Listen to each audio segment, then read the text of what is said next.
Hello, everybody, and welcome to Machtails from the Cantina Live.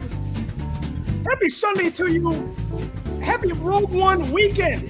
Yes, Rogue One has returned on IMAX. That was the first way that I saw this film, IMAX in 3D. This was just the IMAX treatment that we're getting this weekend, and check your local schedule listings at the AMC Theater because it's playing until Wednesday.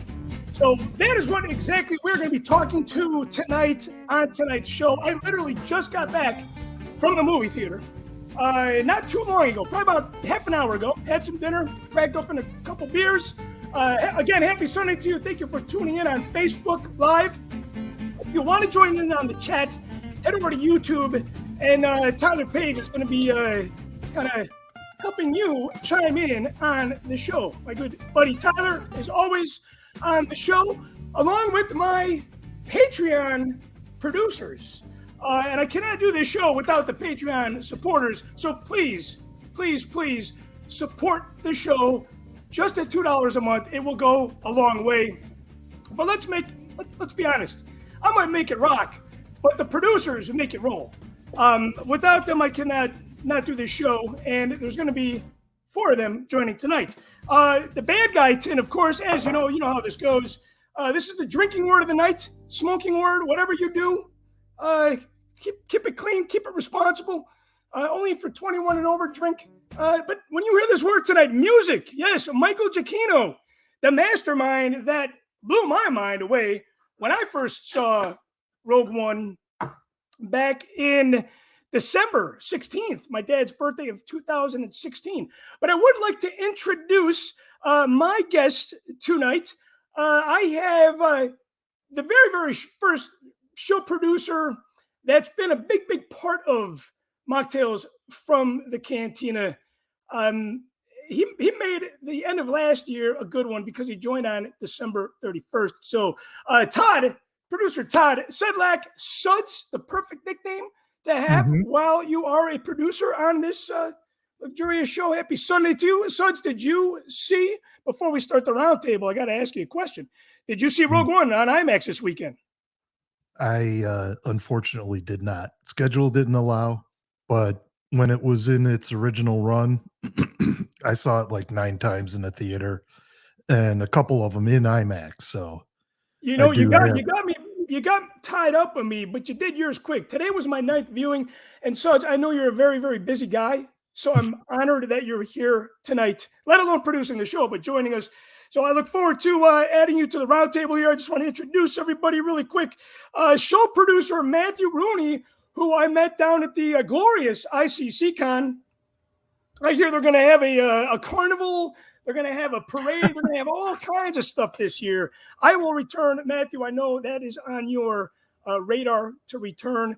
I know you saw Rogue One on IMAX yesterday because you not only did you catch a AA LA Dodgers game, but you also saw Rogue One on the same day. Yeah, chut choo choo. I drove up to Little Rock. It's a couple hours from where I live in Southeast Arkansas, and I went and saw Rogue One in the IMAX theater, and then we went to see the Tulsa Drillers play the Travelers up there in Little Rock. So it was really fun. I brought one of my professor buddies up with me, and we did all of it together, and it was really fun. And it was great to see the movie. I hadn't seen it in IMAX before. I saw it in the theater a few times when it was released, but not in IMAX. So that was really fun. Very cool. Your team, did they win or lose? They didn't win, but it was still a really fun game to watch. We were right in the front. Like, there was nothing between us and the field except for a little net. And so we were right in front of the Tulsa Driller guys practicing their swings, and it was really fun. Yeah, you can't beat that. And now on Sunday, you are part of the roundtable producing this show. So it sounds like a good weekend. Sounds like a good weekend. I'm looking forward to chatting with you in a minute on the roundtable. Mo Walker, Cody Moore. Again, man, where can people check you out? I know you're a big gamer, and I always forget because I have so many things in my mind that I have to remember. But where can people check you out? You're good. Pretty much everywhere. YouTube, Facebook, Twitch. I'm on all 3 of them streaming, so and it's always live at the same time. Yep, under Mo Walker on all of them. And I know you're a big fan of Michael Giacchino because he did some of the music for one of your favorite film franchises, Jurassic Park. Yep, Jurassic World. Jurassic World World. Series. Yeah, He did. I always put it all under Jurassic Park, but it was. I know what you Jurassic mean.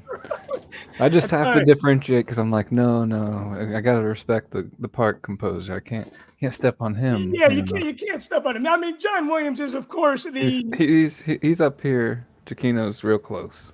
Well, you know what? I don't know. We're going to be talking a lot about that on the roundtable today. Did you get a chance to see Rogue One in IMAX this weekend? I did not. I did just finish viewing it again though, about an hour and a half ago. So cool. So you're pretty fresh in fresh the off mind, of like it. I am, ready to talk about this. Mm-hmm. Cool. All right, man. I'm looking forward to talking with you, bringing all you guys back on for the roundtable. But without further ado, my good friend Tyler Page. Tyler. Hey. What was your takeaway after seeing it on IMAX? And I know you saw it yesterday with the McInerney's. Yeah. But you said you caught a lot of things on Friday, and I got to add real quick. Friday was the first time that I did not cry because I was with 19 of you guys, my friends. We went out for some beers and some food beforehand. It was like this very festive party-like atmosphere. But when I saw it today, I teared up at all my parts. How you just can't cry in front of your friends? Yeah, maybe not. I haven't cried in front of you yet, but not that you know of. I mean, I'm sure that will come in time. But what was your big takeaway from this weekend, seeing it twice? Just noticing the edits, like the transitions, right? So they'll cut from like close up on an X-wing in space to a close up with an X-wing on Scarif, like in the planet fighting. Like they did so many good transitions. It was blowing me away. And there were a lot of really cool like pan ups and pan downs, and they like do the tear with Jyn, baby Jyn, and then it goes into the water dropping on her head in the prison tank. Yes, it's nuts. Like the film literally moved, even with the camera angles and the camera movements and the edits and the cuts and all that. I mean, this movie to me was non-stop good, from beginning to end. And everybody always rants. When I left the theater today, somebody was like, "Oh my God, the last 30 minutes of the film is just amazing." I feel like the beginning really sets that up.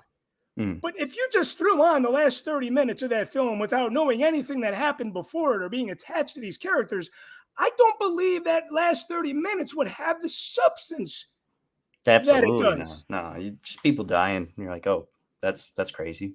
It's the buildup, right? It's everything. It's everything that gets to that point. Yeah, absolutely. To that final chapter. So, all right, man. Hey, I'm looking forward for you to chime in on the round table, but I know you're busy backstage there, and I appreciate all your hard work and everything you do on Machtails from the Cantina. But the first thing that I want to talk about, let's get into the music. That's the drinking word of the day. We mentioned that a little bit. I'd like to bring everybody back for this.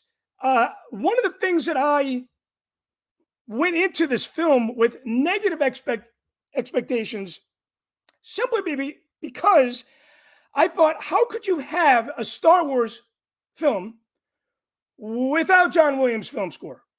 This is something that was not done on this caliber. Maybe in some of the video games, some of the audiobooks, things were, altered, or I'm sure there were other composers that were part of the Star Wars world, but not on the caliber of a new film production by any means. And I was just blown away by the music. And when I was watching it today, I felt like the music is not this big epic fanfare like the Star Wars music that Williams had written, but it's just driven by the emotion of the film and the music driving that. John Williams' film score had a lot of emotion, but I believe the films that Michael Giacchino had worked on, there is always a heavy element of emotion. Up, for example. I mean, an animated show that brings grown men to tears.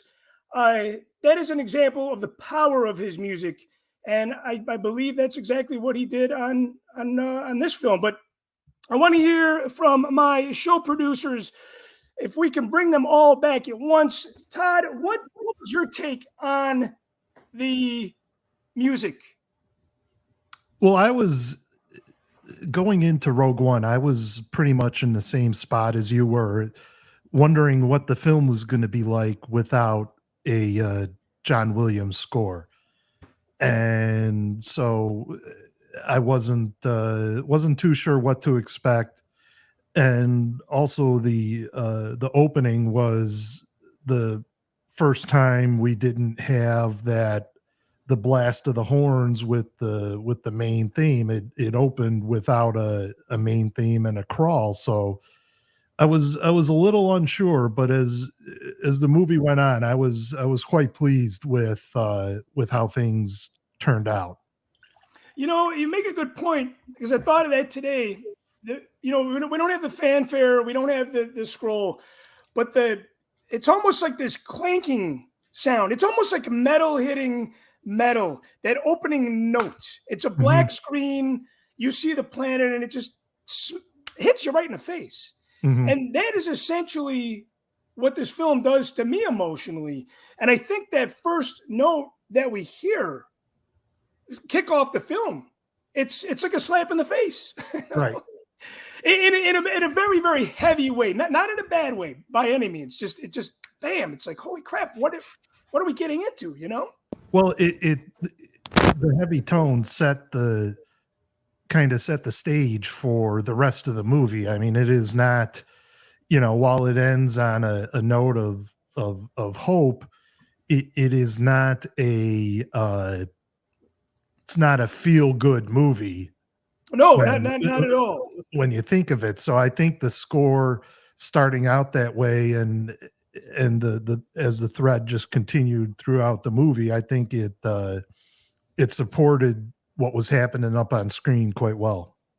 Yeah, I often wonder, could John Williams make this film feel like Michael Giacchino has? I don't think so.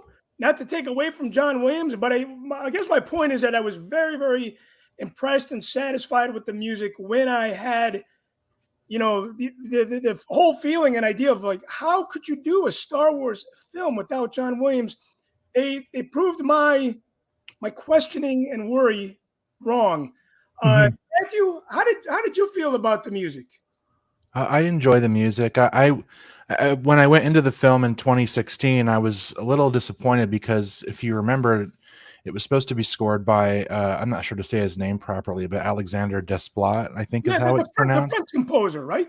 Right, and so he had done one of my favorite filmmakers is Wes Anderson, and he had done like the last 3 Wes Anderson films. He did the last 2 Harry Potter films, which of course John Williams had done the first 3 Harry Potter films, and his resume was a little more robust than Giacchino's was at the time. And I was anxious to see how Desplat would do a Star Wars soundtrack, and so I was a little disappointed at first that he wasn't going to be doing it. But I really enjoyed what Giacchino did. I'm not by any means a classical music buff at all, but I did listen to some Stravinsky growing up, and I know that John Williams would sometimes channel Stravinsky at certain times. Like The Rite of Spring is one of the more famous pieces that he did, and I feel like Giacchino even more so than John Williams channels Stravinsky in this film, especially. He's known, or at least when I listen to Rite of Spring by Stravinsky, there's a lot of themes that are kind of disturbing. Like, you listen to them and it puts you on pins and needles, and it makes you feel strange listening to it. And there's some bits in this film that make me feel the same way, especially like in the beginning of the film when you have the Imperials coming in, and you have the stuff going on Jeddah in particular, because you have this extreme group of rebels who are there, and they're off their rockers, or at least Saw Gerrera is. But overall, I think it's a great score.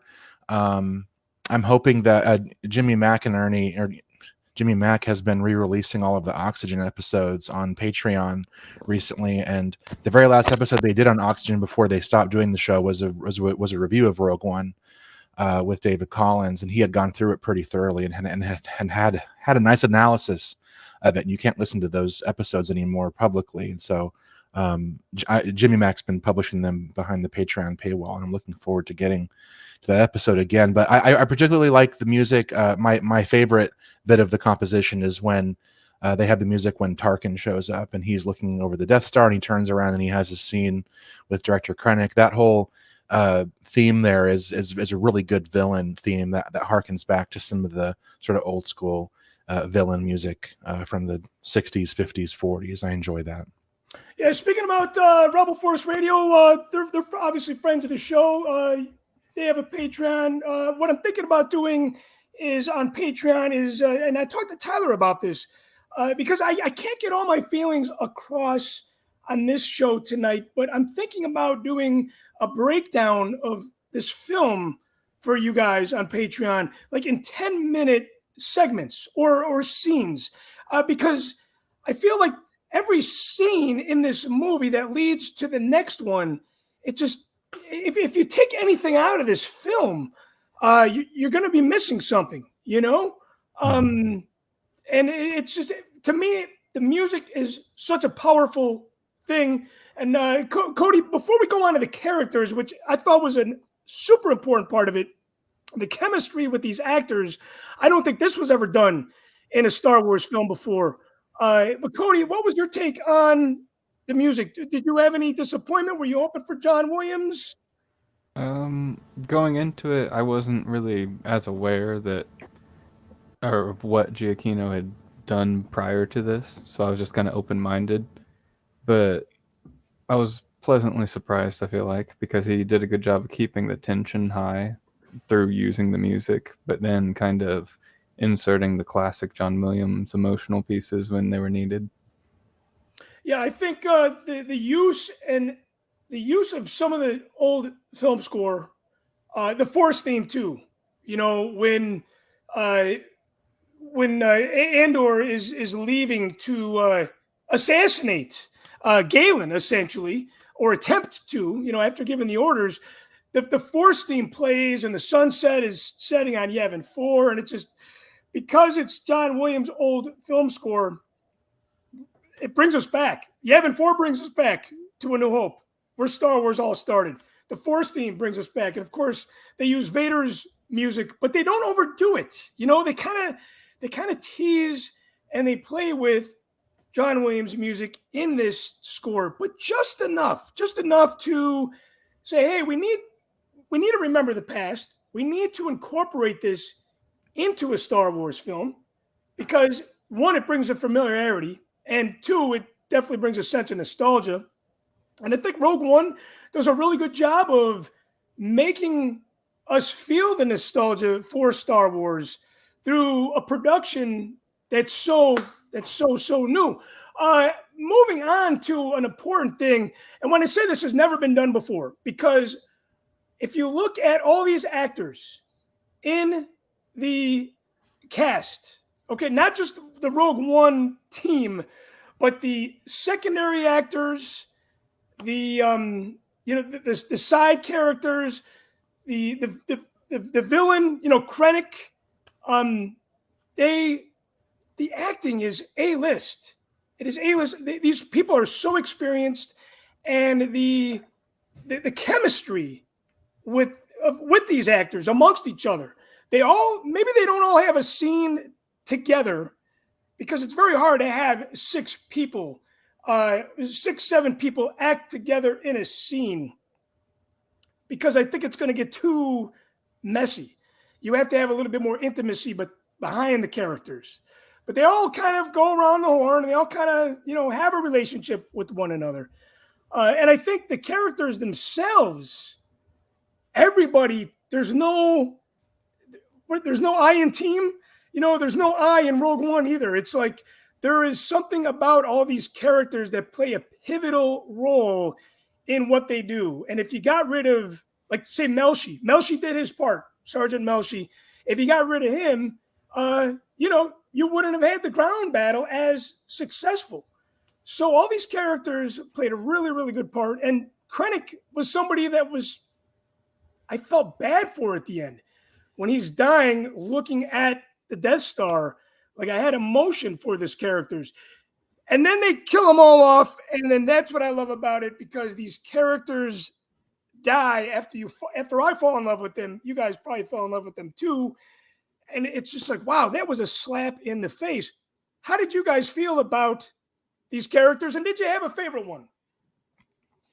My favorite in the film is Chirrut Imwe, Donnie Yin's character. I was really excited that they were having Chinese actors in the film. I really enjoy watching Chinese martial arts films, and I've seen like in fact, 4 of the IP Man films that Donnie Yen did, and so I was very excited to see him in the film and that he was going to be able to use his martial arts prowess in the film. But he's also sort of the character who brings the Force to the film and kind of roots us in that element of Star Wars that otherwise would probably be missing from most of the film, aside from a couple of lines of "May the Force be with us" throughout the film. And so he has sort of that clout and that connection that connects Jin with her necklace that her mother gave her to the Jedi, and he's somebody who is able to sort of give them guidance and provide calm and support in the Force in a way that like Ben Kenobi might in the original film. That was another thing going into this film. I'm like, okay, you have a film score without John Williams, and you have a film without Jedi, and then we see Chirrut and a little bit of Baze, especially towards the end when he goes through this spiritual healing redemption when his friend dies in his arms. But I thought that element of the last remaining hope of the Jedi, that like drew me in instantly. So that was a favorite character of mine for a while. But I still think the one that really steals the show is Riz Ahmed as Bodhi Rook. There's something about his intensity. Maybe I share his intensity. He's a little off the charts when it comes to how excited he gets, but I think that ultimately got him the role. And he just won an Oscar this year, so well deserved. And he's a hardworking actor, just like them all. But there's something about his intensity that I love. But yeah, Chirrut and Baze both, the duo, if you will, were just somebody that people that I fell in love with because they tied me back into the old Star Wars. And I feel like they kind of picked up where our hope that Order 66 was not the demise of all the Jedi. And then we see them in Rogue One and we're like, oh my gosh, there's still somebody remaining with this, with the religion aspect, if you will. Todd, how about you? You have a favorite character, and how did you feel about the acting versus other Star Wars films? Well, I'll start with the acting, and then I'll tell you who my favorite character is. But first, the acting, it was really good. As we were talking about with the music, it's a very heavy story, and if you don't have the right type of actors in the roles, it's not going to come across well. So I thought the acting and what really kind of carried the story, especially Diego Luna. He was really great, and he's a great actor. I've seen him in other things, most notably Narcos Mexico, seasons 1 and 2. I mean, he was fantastic in that, and he was great in this too. But my favorite character is actually not a human or an alien. It's K2SO. K2SO was my favorite. He had some of the best interactions with the living characters throughout the movie, and he sacrificed himself to make sure they got off of Scarif with the plans. I mean, he was instrumental in that process. The whole team was instrumental, but he made his sacrifice right at a very crucial time in the movie, and I think that's what makes him my favorite character. And I think Alan Tudyk did a phenomenal job with him. Mm-hmm. And the thing that I love about K2SO as well is that you have him for comic relief, but not in a campy C-3PO or Jar Jar Binks way. Right. it's like this smart ass analytical droid. And, I find myself like getting teary eyed or emotional or deep in the scene. And then K2SO kind of just stops me from getting into a dark spot in my head, Mhm. And I think, yeah, K2 is, and I love that line when he goes, "There's a problem. There is On no the horizon." horizon. There is no horizon. It's funny, but at the same time, the thing I love about that scene is you have the message delivery, right? So Mhm. Jin is connecting with her dad through this hologram, Right. and then you have Saw watch the destruction of the planet, and then it turns into a like a natural disaster flick. Right. I Yeah. mean, this movie is like a freaking locomotive. Once it goes from the beginning of that Clank soundtrack, it just, man, it's on fire. Cody, how about your favorite character in this whole journey that these characters had taken us on? For me, it's one of the side characters actually, Saul Guerrera, just because of how he ties back into the larger Star Wars lore, and he ties back into Clone Wars where he originates from, the character, and also now having been in Jedi Fallen Order and just continuing to kind of get the crossover and bridge a lot of the newer products, I guess. But his character, having come from Clone Wars, really brought that same tone and reminded me that Rogue One, having that more somber, nobody's safe tone, is Yeah, very right, right. similar to Clone Wars, minus those couple main characters. There's a lot of characters in Clone Wars that kind of you watch get killed off for the greater good, The kind of thing like about Rogue One. Saw for me was I've just always been a Forrest Whitaker fan, That and too. the fact that he was in this film, and Matthew, I know you know, and a lot of you guys might know that I'm not a huge. Not that I dislike it. I've just never been drawn into, let's say, the Clone Wars. I know he's in the Clone Wars, and that's Yeah. probably what I'm missing out on is his connection to Rogue One. But I also feel like this is a film where you don't have to watch the Clone Wars to enjoy Rogue One. You probably see it through Mhm. different eyes, sure. I remember talking to my late great friend Bo, his wife Nikki. She said, "Oh, I can't watch Obi-Wan Kenobi, the show, because I need to watch the Clone Wars." And I'm like, I didn't watch the Clone Wars, so I don't. And I felt like Obi-Wan Kenobi for me was episode 3.5. So, of course, we all have these certain point of views.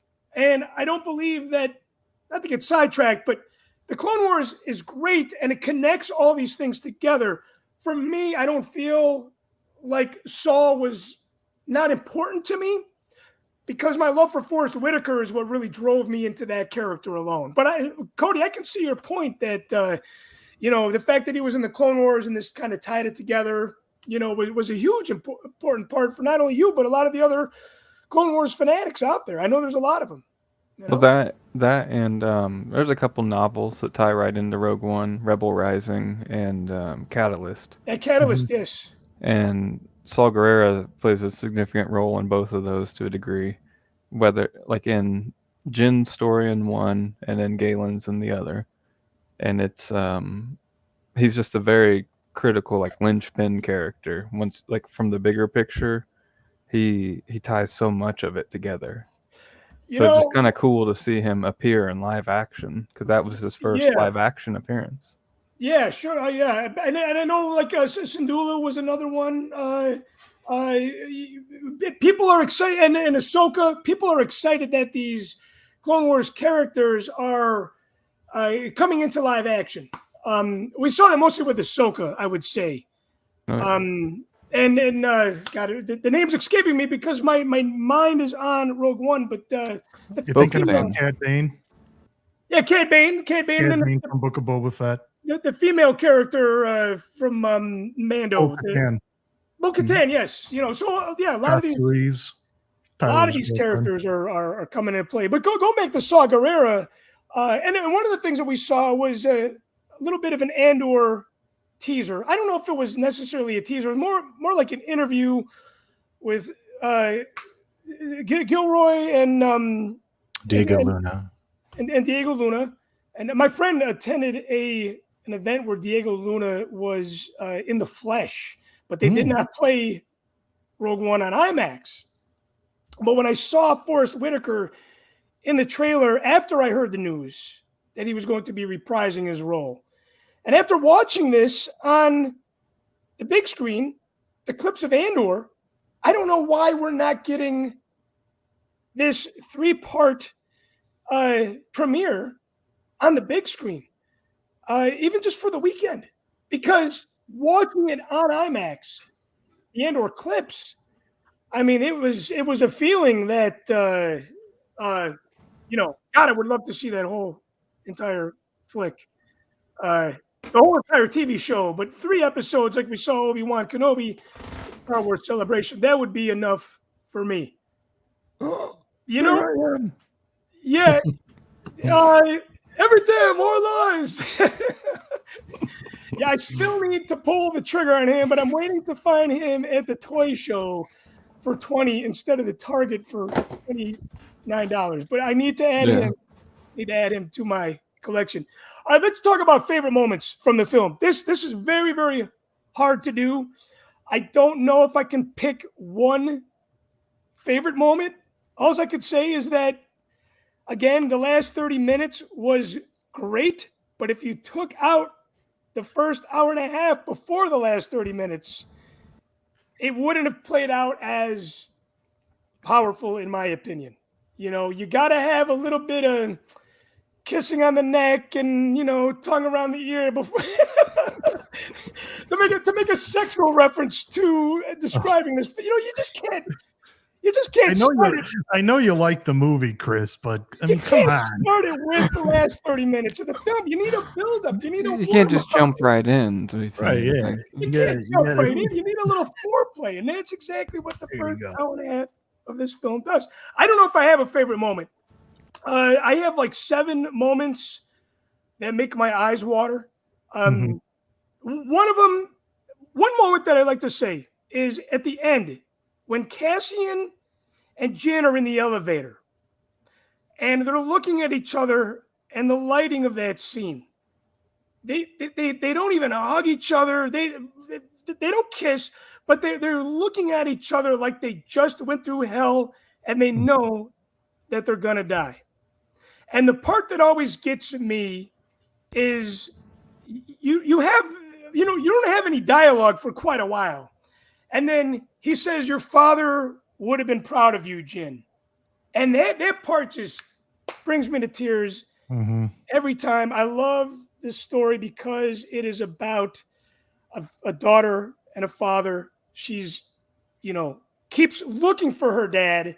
There's a lot of scenes when I rewatch it this weekend. Her father was almost bait at points. Cassian was like, yeah, we'll take you to your father. We'll find your father there. Like, he knew he needed her, and her father was the one that was going to get her there. Like, hey, I got to go see my dad one last time. But do you guys have any favorite scenes from this film? Like the number one scene where you're like, this scene does it to me every time. My favorite scene is after Jin gets sort of rejected by the Alliance Council, and then she's in the hangar, and all the soldiers come up and say, we want to join you for this assault on Scarif. I really love that scene because in what they now call the Skywalker saga, it's more of a personal conflict between good and evil. Anakin and Luke are sort of struggling with their questions of power and how to use it correctly, and whether they're going to choose good or evil. And the Emperor is sort of like a serpent, tempting them to use their power for evil. But what Rogue One does really well is it sort of brings the conflict between the Empire and this burgeoning rebellion into sort of the real world, where you have, there's lots and lots of people who are in it for different reasons. And so you have this Alliance Council they're basically politicians and leaders of planets, and they probably have better access to wealth and resources, and they're the ones who are going to suffer least under this new Death Star. And so they're not willing to sort of commit all of their forces and their resources to fighting it, because they still feel like they can hold out and they can at least maintain some kind of a stronghold. But all the soldiers are people who have been in the trenches. They don't have anything to lose, probably. We'll see more of that in Cassian Andor's case in this new series. But they're the ones who are probably better attuned to what the situation actually is. And they're the ones who see the people suffering on a day-to-day basis. And so they know firsthand that they can't sit back and just let this happen. I mean, Andor says as much in the film. And so that particular scene to me is very, very powerful, because it shows these sort of like working class soldier types who are just willing to put it all on the line and sacrifice themselves to be able to stop this machine from going further and killing millions and billions of people in the ongoing saga. Yeah, like you said, they're spies, they're saboteurs, they've all done bad things on behalf of the rebellion. And Cassian says that every time he thought that he wanted to get it out of his mind and walk away from the bad things he's done, he's always remembered that it was for a cause. One of the scenes that going back to more of a quiet scene as well, is when they have Jin in there for questioning. And going back to the music too, it's just kind of subtle, atmospheric. Mon Mothma comes out, and then Jin goes, "What is this?" Like, okay, now she's coming out. What the hell am I in here for? And then Jimmy Smith's character doesn't say a word, doesn't say a peep. He just kind of comes out of the darkness, and they have the Force theme on the French horn playing so subtly in the background. That is such a powerful moment. So, like I said, there is not a scene in here that lets you go to the bathroom when you're in the movie theater or go to the concession, because you don't want to leave, even for like some of the parts that maybe aren't, completely, full-blown war, people dying, shooting, that sort of thing. Action-packed, action-paced. Even the quieter moments are still so powerful, and there's such a big part of the story. Cody, you have a favorite part? Yeah, mine's actually a couple sequences tied together from the beach battle. You mentioned Sergeant Melshi earlier, and that's kind of one of those side characters I feel like a lot of people, or especially casual fans, might just not even recognize as they watch the film. But he, having been, a sergeant in the Army myself, he kind of resonated with me as kind of someone that he's like casually there for it, but willing to still lead his guys, So Yeah. he was a cool character that stood out to me even without trying, it felt like, just a side character that still was significant. Especially as I rewatched it, what really struck me, what stood out was it was when the Death Troopers show up. They just show up to the battle on the beach. They drive them back to the door, and Melshi's injured. And then the next scene we see Melshi, he's laying down dead already after he just narrated, the sit rep told everybody, we got to go throw that switch, and his other soldier popped out, gets taken out right away. It cuts away to Cassian and Jin, I believe, for a little while. And then it comes back, and we just see Melshi laying down because he tried next, and got picked off too. Yeah, he's the one, when I was watching it today, he's the one that really knew where the master switch was. He's the one at the master switch. It's over there. There's something about this character that reminds me a lot of being a 5-year-old, 6-year-old in the theater, seeing Bosk or IG-88 and just going, man, these background characters, who are these people? They're so cool. Melshi is one of those characters. I felt like he obviously had a lot more screen time than Bosk or IG-88. I would love to have him on the show. I know he's a little bit more accessible than a lot of the other actors. He's done some mediocre Star Wars podcast interviews in the past. Rumor has it that he is going to return for Andor. I think it would be important for him to return. And as I dug deeper into the life and times of Duncan Powell, the actor, it sounded like he went above and beyond. I talked about this on the podcast, getting a job or a task, working on a production, and doing whatever they ask, very much like the character that Melshi was. I think he just went above and beyond. Maybe he was a production assistant. Maybe he was a behind the scenes guy that just said, hey, whatever you need. And he ended up with this role, but he does such a good job with the role. One of my favorite characters. I feel like I could cosplay him based on a little bit of this, my mug, but I don't have the talent to build the or to design the costume. So I'm going to have to hire a friend to do that. Another thing okay, so look at his hat, right? All these rebel troopers, these hats to me are right out of The Empire Strikes Back, but a different color. They are essentially Hoth rebel trooper hats.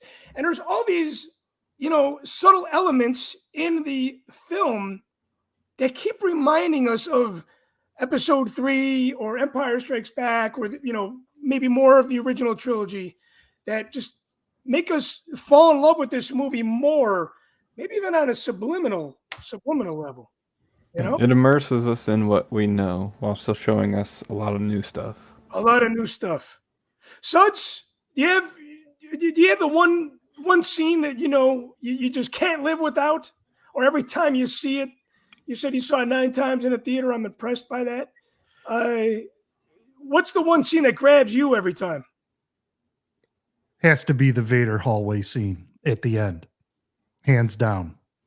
It not only for a couple reasons. For the obvious reason of really seeing, up until that point, we hadn't really seen Darth Vader kind of at his peak in power, using the Force to toss things around. And in the original trilogy, because of the limitations of the effects back then, you really couldn't get the full spectrum of his abilities, and just the brutal nature he just blazed right through all the rebels in the hallway was pretty impressive. Also, the suspense that it created.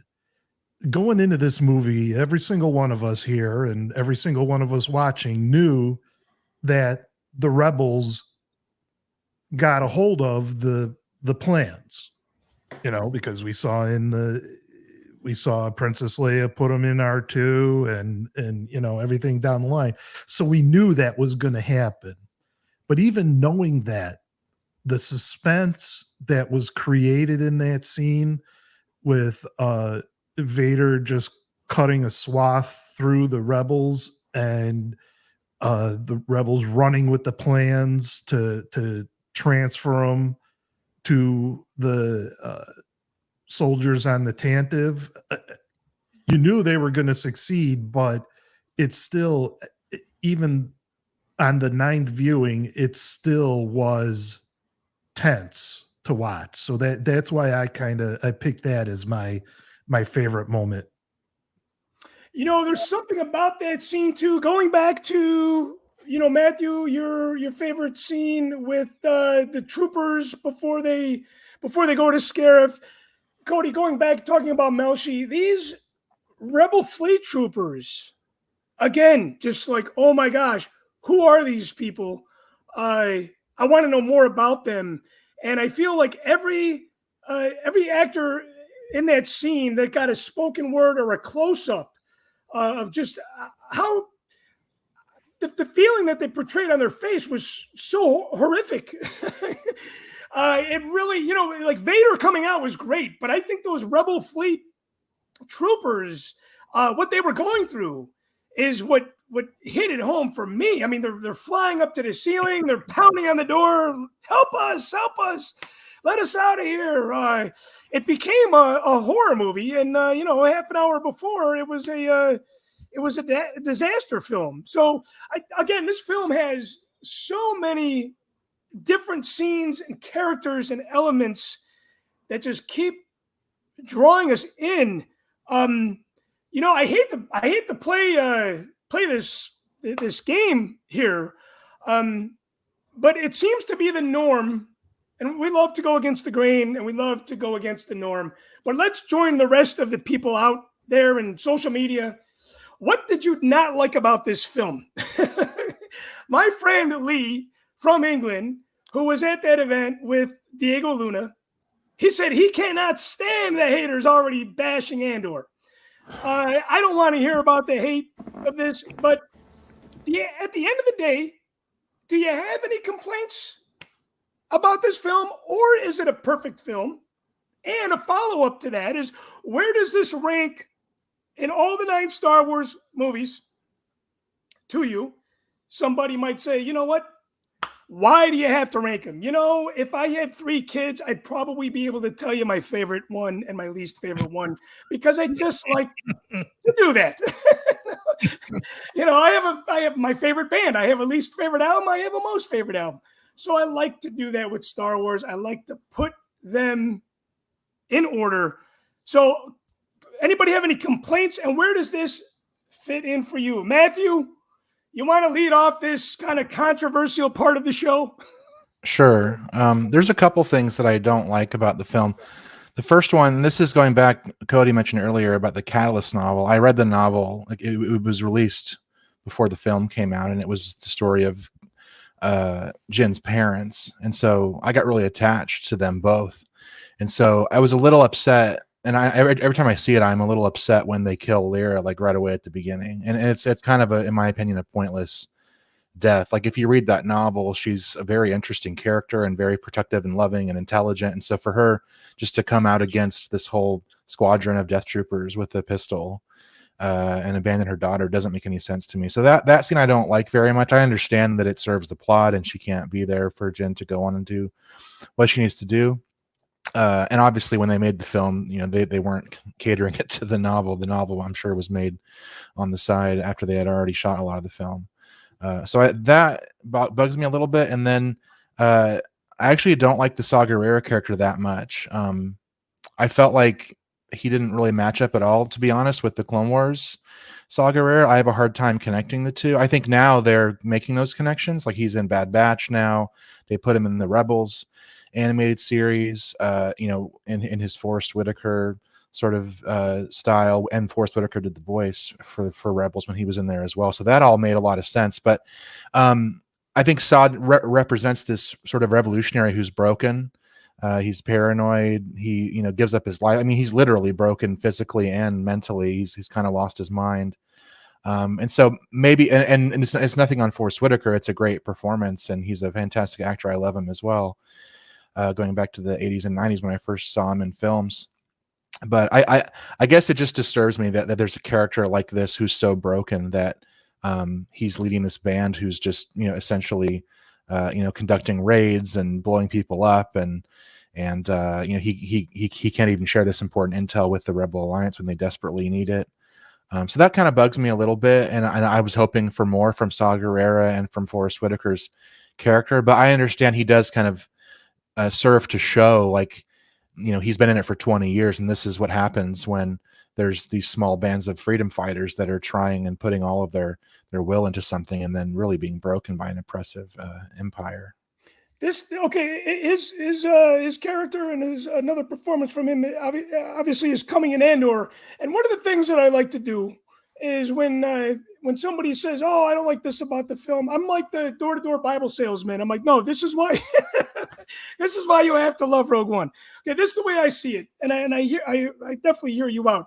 Lyra, maybe because she knew that was going to be the final hour for the family, she was at the breaking point, ran out with the gun. Maybe definitely different character than Catalyst.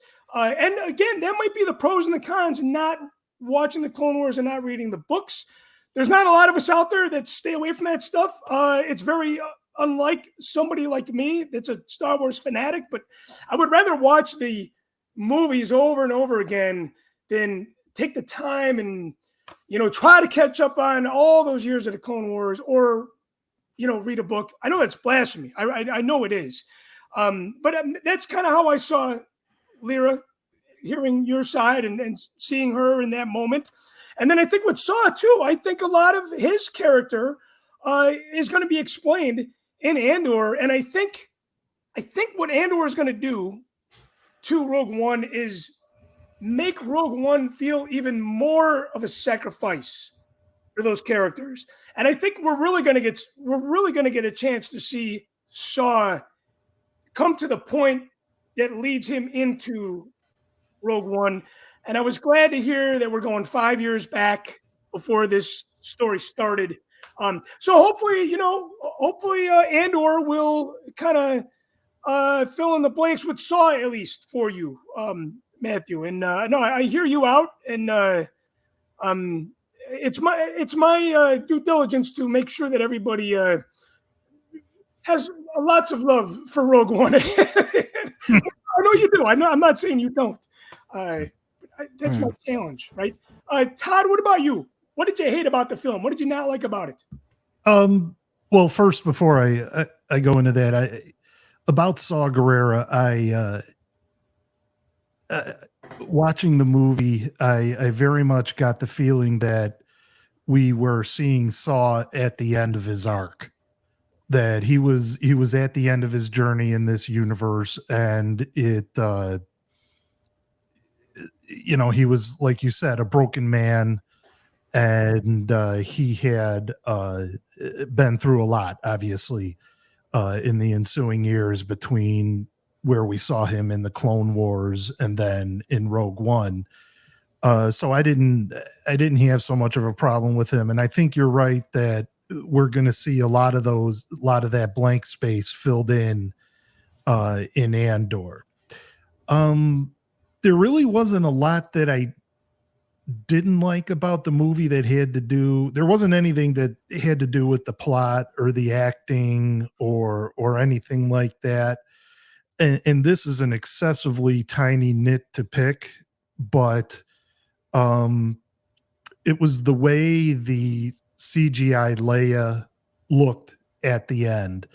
And I know this came out in 2016, and it was, the effects were done in 2015, early 2016, and the technology wasn't 100% there yet, but it looked kind of plastic, and there was no light in her eyes. And I think that's really, like I said, it's an excessively small nit to pick, but if I have to pick something that I didn't like about it, it was that, and her voice sounded kind of flat when she said the one word, when she said hope. So that's it, and it's a tiny thing, A lot of people, complain about that. It is a tiny thing. Now, my comment on that, and not necessarily to talk you off the ledge in that element, but I always wondered, when you see the behind the scenes shot of the actress that had the mocap right on her face, she looked pretty damn close to Leia. Like, yeah. Don't you think they could have just used her instead? Could you imagine, though, the fan base being, how can you replace Carrie Fisher? Yeah, they were. That was a situation of they were screwed no matter what they did.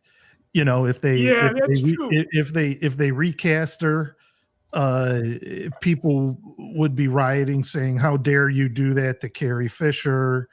And it just they were kind of stuck between a rock and a hard place, and that's why I even hesitate to talk about that particular piece being the thing that I critique about the movie. But that being such a tiny bit, I really loved everything in the movie. I mean, it was a great movie, and by far, see, Tyler put that up on the page, and you're right. She looked pretty damn close to I mean, I think close enough to. But like you said, you're damned if you do, you're damned if you don't. I mean, could they have maybe do like an over the shoulder shot where you see her reflection in a window and have that be and then that way you can kind of get away with the face not looking 100%, but it's still it just didn't come off 100%. But like I said, if that's the one thing that I'm hanging my hat on, it's not too bad, right? Right. Exactly. One of the cool things about this film is that we saw, Gold Leader and Red Leader. And, they were able to use those old shots.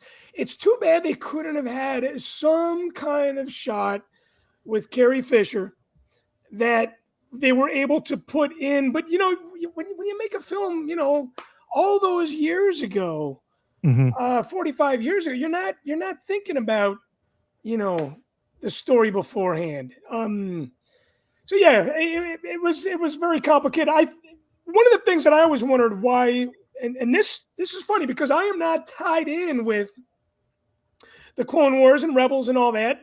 I know Steven Stanton was the voice of Tarkin.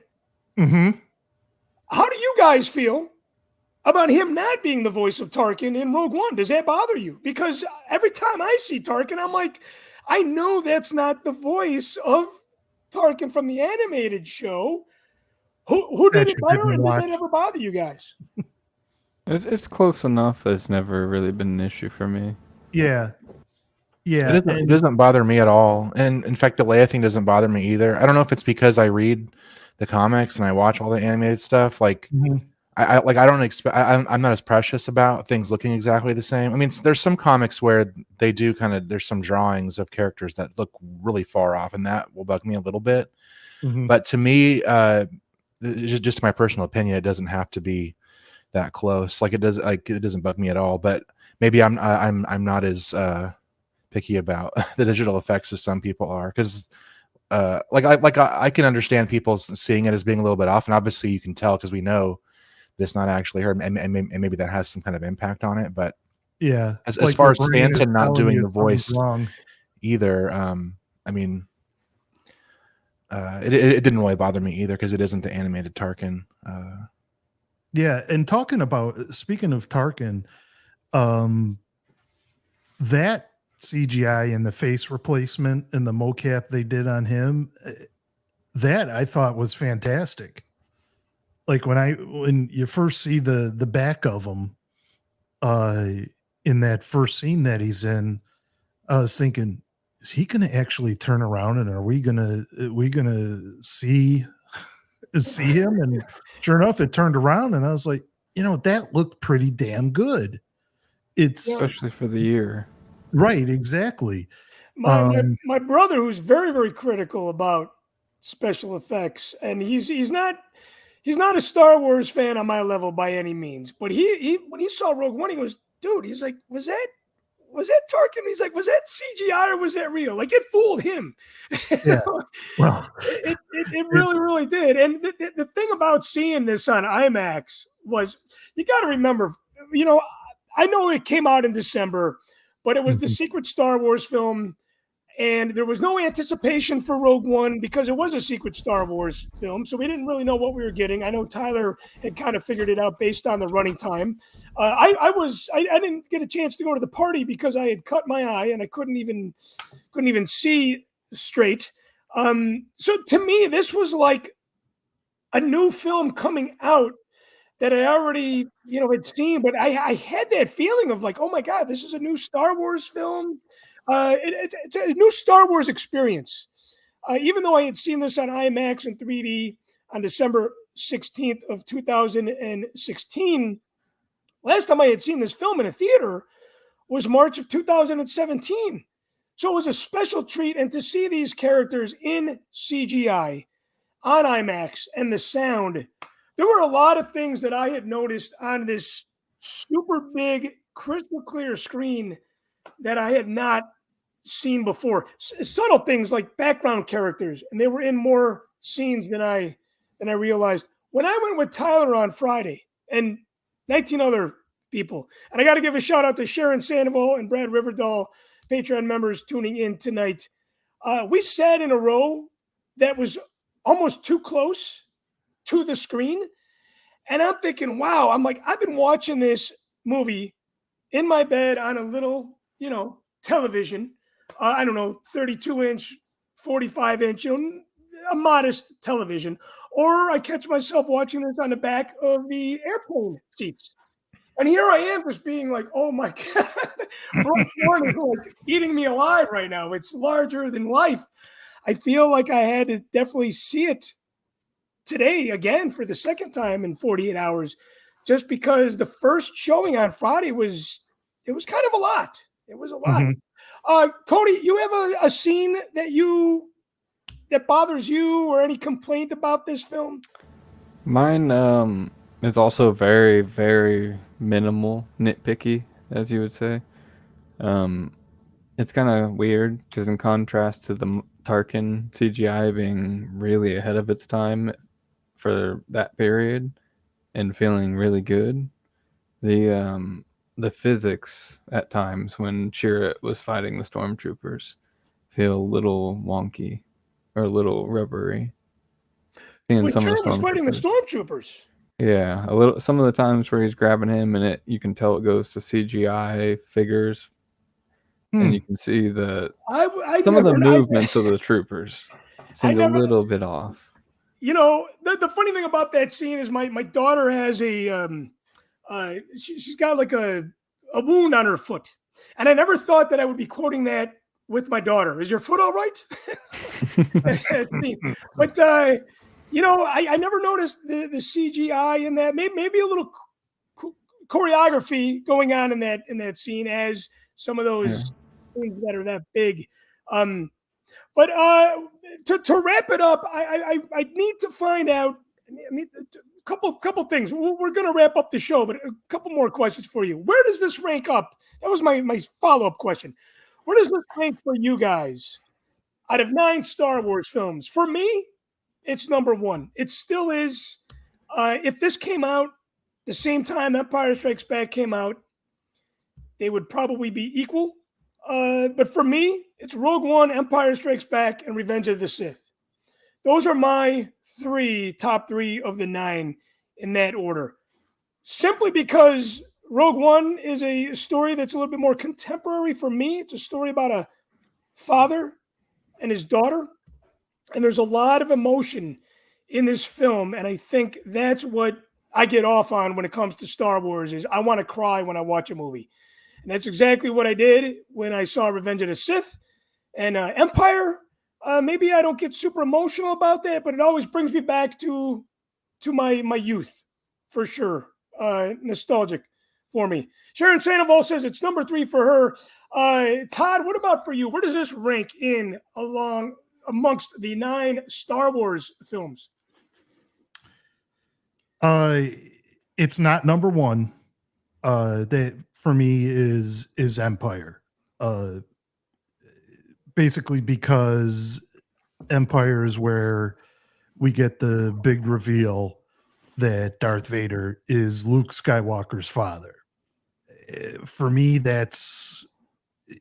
you're going to have to do a lot to top that. And I used to rank Rogue One in like my top 5, but it's come up, and I'd have to say it's my number 2, just ahead of Revenge of the Sith, because if the number of times I saw it in the movie theater is any indication, it by far is the one that I've seen the most. I said at the top of the show, I've seen it 9 times in the movie theater. So that's definitely a lot. Obviously, Empire Strikes Back, I couldn't have seen 9 times in the movie theater, but I've seen it, probably 120 times since then. It's one of my most watched movies, so that's why I rank it number 1. But coming in at a close second these days is Rogue One. Well, your top three match my top three. We just have, Yeah, just flip flop. But it's good to know that a lot of people do like those three movies. Maybe not everybody likes them at the top, but like you and I for sure. Matthew, how about you? Where does this fit in for during the 9 movie with the 9 movies? I don't like to rank, to be honest, at all. It's a 10. I just, I'm a Star Wars fan. I like all the Star Wars movies. Like 8 of the 12, by the way. I know you like to pretend that Solo and Clone Wars don't exist, but there are 12, I do. 12 I'm films. reborn. I'm reborn again when it comes to Solo. I finally sat down and watched Solo, and I'm like, why did I not give this movie a second chance in the theater? But you know what? It was Rogue One's fault because I was expecting a film, a Star Wars story to be that powerful and that emotional. And when I saw Solo, it wasn't. But after the smoke had cleared, I had put it in. No, Solo does exist for sure. I definitely have new appreciation and a new love for that film. But it took a long time. So you're one of those. You're like, hey, we don't rank the we don't say the least favorite kid or the most favorite kid. No, I do have more than one kid, and I of course don't. I would never say that because I don't feel that way. Definitely, like I was gonna say, like 8 of the 12 movies I say are a 10 out of 10 masterpiece. Okay. The other 4 are like 8s and 9s, and so there are a couple that I like a little less, but they're all wonderful. And so Rogue One is up. It's a compliment to Rogue One. I have it up there with the original trilogy and with a couple of the prequel movies, and so for me, it's a masterpiece. I think it's an excellent film. I loved watching it again in the IMAX theater yesterday. It was really wonderful to see. So you like your Star Wars movies like I like my mascots. Like I believe that all MLB mascots were created equally. I can't rank them I can't rank them 1 to 3. Like even Wally from the Red Monster from Boston Red Sox. It's a cool character, Cody, how about you, man? What does this rank in the 9 for you? Are you like my friend Matthew Rooney, where you're like, I can't rate these things? They're all equal to me. Kind of, but I had just never considered ranking Rogue One in with the 9 episodes. So this is the first time I actually considered that and tried to organize that thought process. And for me, it ended up Revenge of the Sith, number 1, Empire Strikes Back, number 2, Return of the Jedi, number 3, A New Hope, number 4, and then Rogue One's in at 5. Okay, that's pretty good. Return of the Jedi was my number 4. A lot of people say this is a very, very important thing because I got in an argument with friends and producers, Tyler and Brian, on the way home from Rage Against the Machine, and we had this discussion about how Stevie Ray Vaughan plays with more soul than Jimi Hendrix, and the argument was, well, Stevie Ray Vaughan wouldn't be playing guitar like he did if it wasn't for Hendrix. And then I asked these guys, how come Rogue One can't be better than A New Hope? Because that's the argument. Jimmy Mac's like, how can Rogue One be better than A New Hope? He's like, A New Hope's the original. That's how I felt about, Hendrix and Stevie Ray Vaughan. The same thing. It's like you can't have one without the other. But I don't know. Rogue One, again, ties in the prequels. Thank you to Doug Chang and John Knoll for making that connection. Obviously, Vader as well. And it brings us back to the technology is more like the prequels that, from the prequels that we loved so much that George had done. And it brings us close to the things we love, like obviously A New Hope, Yavin 4, the revisit to that base was done so well. We get lost in that scene. There was more Yavin 4, I think, in Rogue One than there was in A New Hope. At least I felt there was. And it just it connects the old with the new, and it does it so well. But again, any movie that's going to be released on IMAX, Solo included, I will be there. I will be there. So any closing comments? did you guys have any expectations that going into this film where they were exceeded? Or, I think that's the problem with fandom today, is that we have such great and such high expectations. I think that was what the fans complain about with the Book of Boba Fett. I don't know why they're complaining about Andor already. Obi-Wan was a little bit of the same thing too. It's like we're going to see these two fight again. Expectations can be very, very tough to beat when we're Star Wars fans and when they're on the other side creating and making. Going back to what Suds had said about Leia, you're damned if you do, you're damned if you don't. How did you guys feel about expectations going into this? And I should have started the show with that question instead of ending it.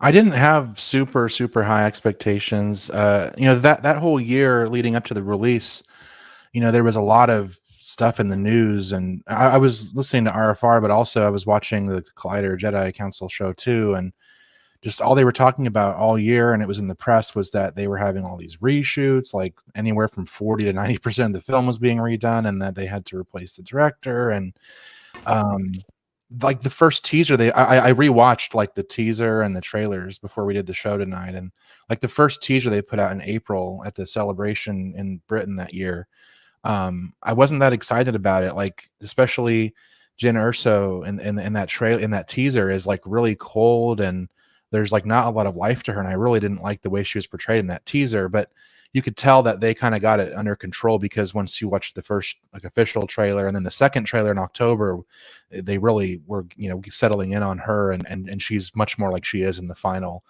film in the end. But just going up to it, I just kind of had my expectations were low. Like, not that I expected it to be bad, but I just didn't know what to expect, because there had been all this stuff about how it was being reshot, and it was the first time that Kathleen Kennedy was kind of being put on the hot seat for mismanaging perhaps directors and having conflicts with people, and so I was just kind of like, well, we'll see what happens, and we'll see if it's good or not. And so I think like most people, I was pleasantly surprised at how good the film was, and whatever they did in those last 6 months to fix it worked very well, bringing in Tony Gilroy, which gives me a lot of faith in the new Andor show, since he's the one running that show. Yeah, right. I think that's very, very promising with it. I had negative expectations going into this simply because there was no John Williams, there were no Skywalkers, there were no Jedis.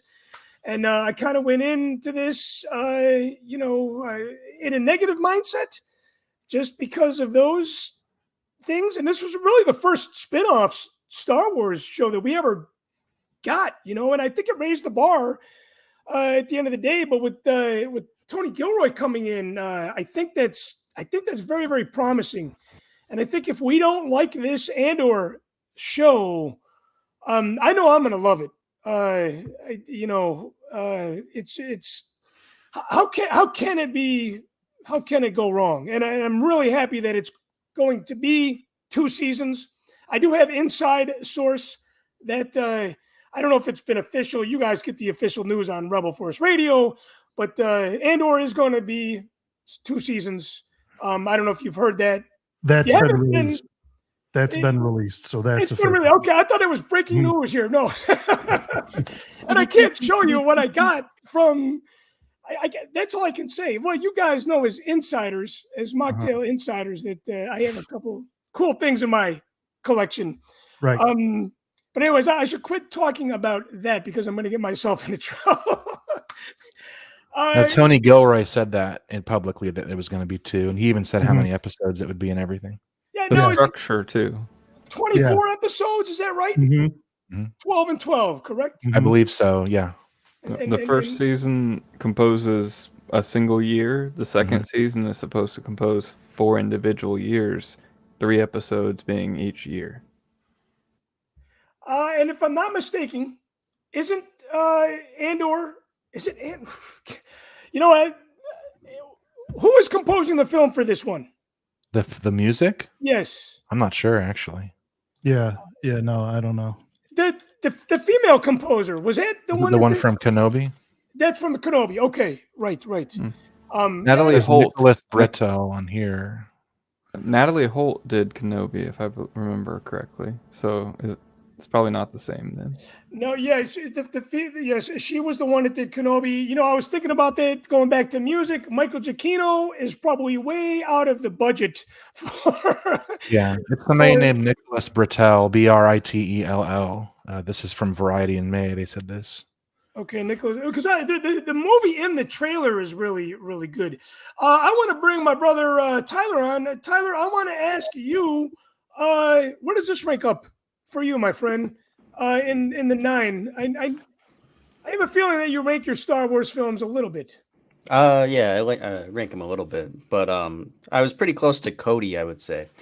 You know, I would put it as probably Empire first, then Rogue One, and then ROTS, Revenge of the Sith, and then Rogue One at 3, I would say. But you know, okay, Rogue One at 3. Okay, so the top, it makes your top 3 list. It's hard not to have this at least on your top 5. But Matthew, I respect you for not rating the films because for a long time I didn't do that. I didn't do that until the prequels came out, and then it was like, you know, I don't know. I don't know why I rate them, but I do. But anyways, guys, thank you for.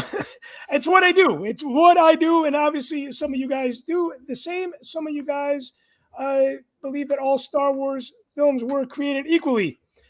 Thank you guys for spending Sunday with us. Can you send us out with a little music, Tyler? Yeah. Can you send us out a little music? Yeah, I got to do the name drop, but I want to go around the horn again. I want to say thank you to producer Matthew Rooney.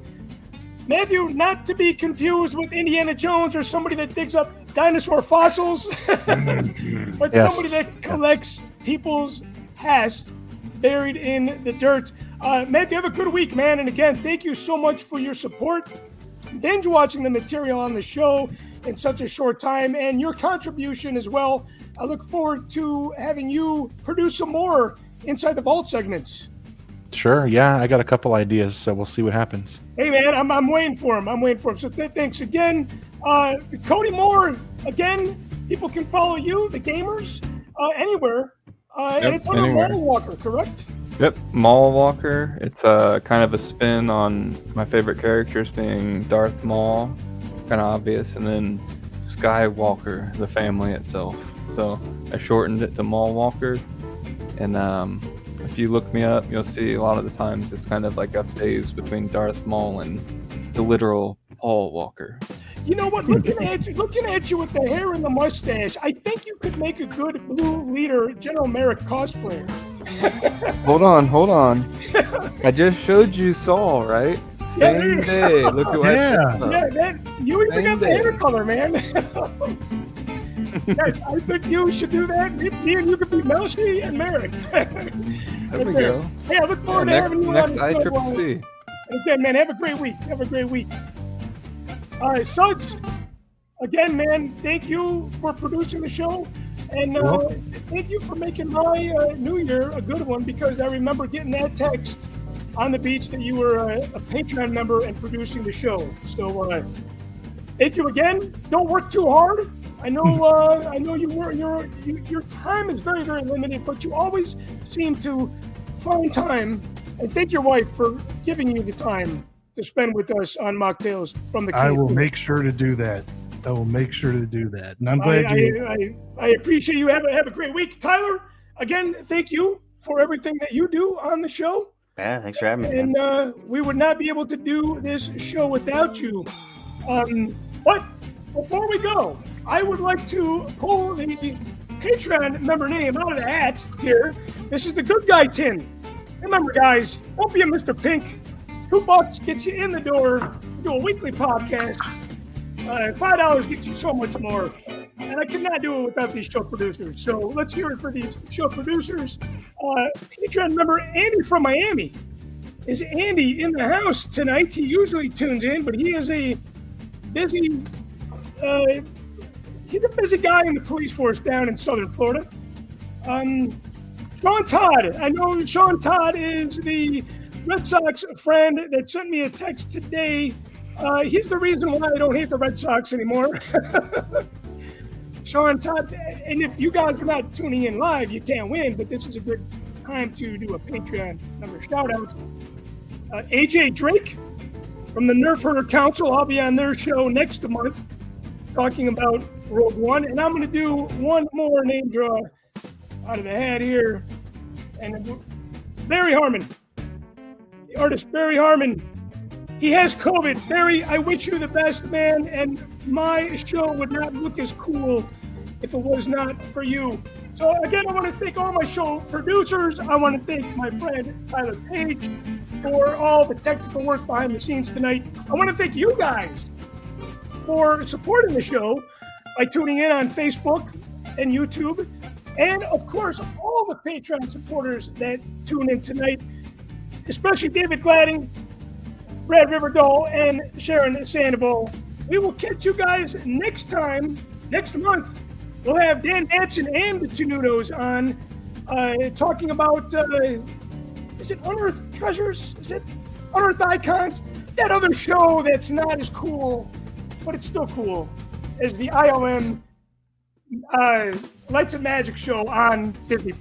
So, hey guys, have a great week. Thanks again for spending your Sunday with us. We'll catch you next time on Machtails from the Cantina.